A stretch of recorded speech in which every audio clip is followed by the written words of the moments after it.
उद्देश्य है कि हमारे बगल में खड़े हुए वो आर्मी के जवान हैं जो भर्ती दे रहे हैं और जिनकी 1.5 लाख में भर्ती नहीं हुई है। वो एक आर्मी मैन खड़े हुए हैं पीछे जिन्होंने पुराने तरीके से भर्ती की है और आज वो जानते हैं कि पुरानी भर्ती से उनके परिवार को क्या फ़ायदा है और ये आज के नौजवान जानते हैं कि अग्निपथ से उनके परिवार को कितना कष्ट होने वाला है।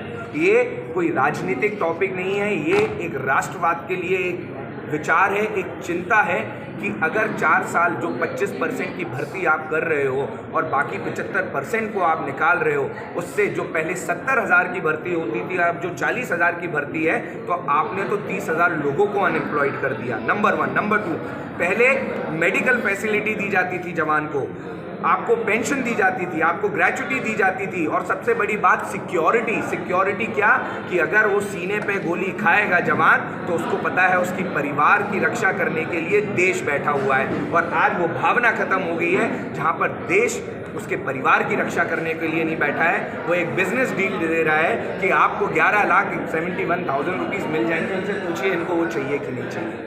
तो सही मायने में ये आपको बताएंगे कि अग्निवीर से इनको कितना फायदा और इनके परिवार को क्या फायदा।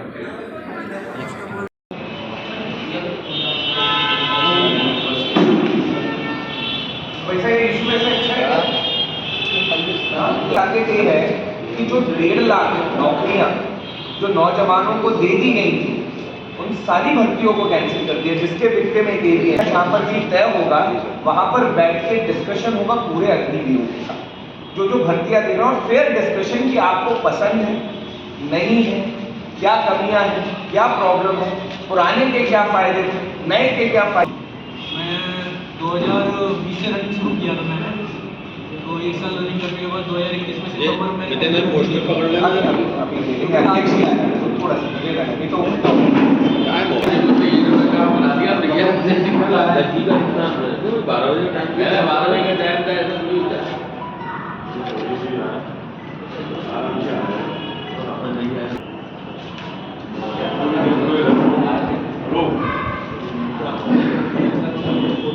सिंह भदौरिया है। क्या कहना चाहिए? मैं बताना चाहूँगा फर्स्ट ऑफ ऑल अग्निवीर का सिस्टम में बताना चाहूँगा। पहले जो परमानेंट में हुआ करता था, बंदा रिटायर होके आता था तो उसको उसके परिवार को, बच्चों को, मम्मी पापा को सबको मेडिकल फैसिलिटी एमएच द्वारा और ECHS द्वारा मिलती थी। अभी 4 साल के लिए भर्ती होने जाओगे, वहाँ से वापस आओगे, 4 साल तक सिर्फ तुम्हारे लिए मेडिकल फैसिलिटी है, रिटायर होके आओ ना तुम्हारे लिए भी नहीं है, ये पेंशन है नहीं है, क्या करोगे? 4 साल बाद फिर वही मेला लगेगा, दौड़ना है, पढ़ना है, जॉब सिक्योरिटी नहीं है सर, क्या बताएं बताऊँ। और मेन वो एज बताओ। हाँ, एज का और मैं बताऊँ, पहले टेक्निकल और क्लर्क का एज 23 हुआ करता था, 18 से 23, और अब टेक्निकल और क्लर्क की एज 21 कर दी, 21 क्या 20.5 कर दी अभी। और एयरफोर्स का बताऊँ, एयरफोर्स में एज 21 इन्होंने करी है और अभी जो 2025 का बैच निकाला है ना इनने, अभी फॉर्म चल रहे हैं एयरफोर्स के, तो जो बंदा 1 जनवरी 2004 को पैदा हुआ है ना, वो अभी 20 साल का हो रहा है। आप कैलकुलेशन कर लेना, 20 साल का ही हो रहा है, तो 20 साल में उसको मतलब एलिजिबल नहीं है, 2 जनवरी से मांग रहे हैं, 21 साल भी नहीं ले रहे। अग्निवीर का विरोध करते हैं, क्या करते? ऑब्वियसली यार कर ही रहा हूँ। क्या किस विषय पे प्रेस कॉन्फ्रेंस रखी गई सर? जी, मेरा नाम रामदेव सिंह गुर्जर है और मैं भारतीय सेना से रिटायर्ड सैनिक हूँ। अभी हमारे देश में जो मोदी सरकार ने जो अग्निवीर योजना शुरू की है वह देश के लिए एक बहुत ही घातक है। उससे हमारे देश की सुरक्षा नहीं हो रही है। जो अग्निवीर 4 साल के लिए भर्ती किए जाते हैं, सबसे बड़ी बात तो ये है कि हमारा 4 साल के लिए भर्ती किए, 4 साल बाद उनको 21 लाख रुपये दे दिए जाते हैं, वो अपने घर जाते तो उनका भविष्य क्या होगा। उसके बाद उनको 6 महीने की ट्रेनिंग दी जा रही है। उसके बाद उनको अपना चाहे राजस्थान बॉर्डर हो या जम्मू कश्मीर बॉर्डर हो या चीन बॉर्डर हो, वहाँ पर उनको डिप्लॉय किया जा रहा है। जब उनको ट्रेनिंग ही नहीं दी गई है तो उनको डिप्लॉय क्यों किया जा रहा है। अभी हमारे 2-3 अग्निवीर शहीद भी हुए हैं, उनको शहीद का दर्जा नहीं दिया गया है, न सरकार के द्वारा कोई सुविधा दी गई है। तो इससे तो अच्छा ये कि आपको जो पहले सेना थी, परमानेंट सेना थी, वो सेना रखी जाए और जो कि अच्छी तरह आज तक जो सेना हुई है, कई युद्ध विजय किए हैं। अग्निवीर से हम क्या उम्मीद कर सकते हैं कि जो जिस रास्ते पर जिसने सीखा ही नहीं है चलना, उसको आपने जाके खड़ा कर दिया है, उससे क्या उम्मीद करेंगे। अभी उदाहरण के लिए हमारे इसमें रूस और यूक्रेन में तो चल रहा है। रूस तरह पावरफुल होने के बाद यूक्रेन पर विजय हासिल नहीं कर पाया है। तो मेन कारण क्या था, रूस के पास अग्निवीर है, उनके पास भी इस तरह की सेना है। अगर भगवान न करे कभी भविष्य में हमारे देश में कोई संकट आता है तो वो अपने देश की सुरक्षा कैसे करेंगे? अग्निवीरों से कैसे कर सकते हैं? उनको 20,000 रुपये आप पेमेंट दे रहे हो, वो एक नया सैनिक परमानेंट जाना तो 45,000 रुपये पेमेंट दे दें, वो 20,000 में उनसे आप देश की सुरक्षा कैसे कर सकते हैं? Thank you. पहले नाम बताइए सर। मेरा नाम सुरेश सिंह गुर्जर है। हाँ हाँ। मैं भारतीय सेना से रिटायर हूँ।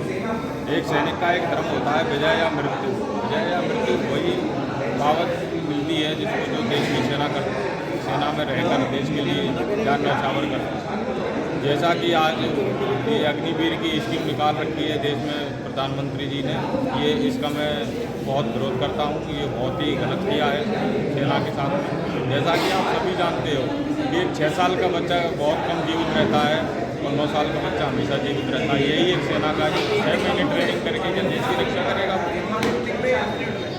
मैं इतना ही कहना चाहूँगा कि इसका बहुत ज़्यादा विरोध किया जाए और इसको जल्द से जल्द खत्म किया जाए अग्निवीर। हमने एक ही मांग की है, जय जवान, कि ये जो अग्निवीर योजना है इसको समाप्त किया जाए। यही मुद्दा राहुल गांधी जी न्याय के रूप में देश के बीच में लेके जा रहे हैं कि ये जो नया तरीका है सेना के अंदर भर्ती का, ये जवानों के हित में नहीं है। ये बात मैं नहीं, एक जवान कह रहे हैं, एक एक्स आर्मी मैन सोल्जर्स कह रहे हैं कि जो पुराना तरीका था, जो सलीका था, उसके अंदर व्यक्ति को मेडिकल फैसिलिटी मिलती थी, पेंशन मिलती थी, ग्रेच्युटी मिलती थी और सबसे बड़ी बात एक सिक्योरिटी की। आज छाती पर गोली खाई तो आर्मी तैयार है हमारे परिवार का ख्याल रखने के लिए, जो कि अग्निपथ स्कीम में बिल्कुल भी नहीं है।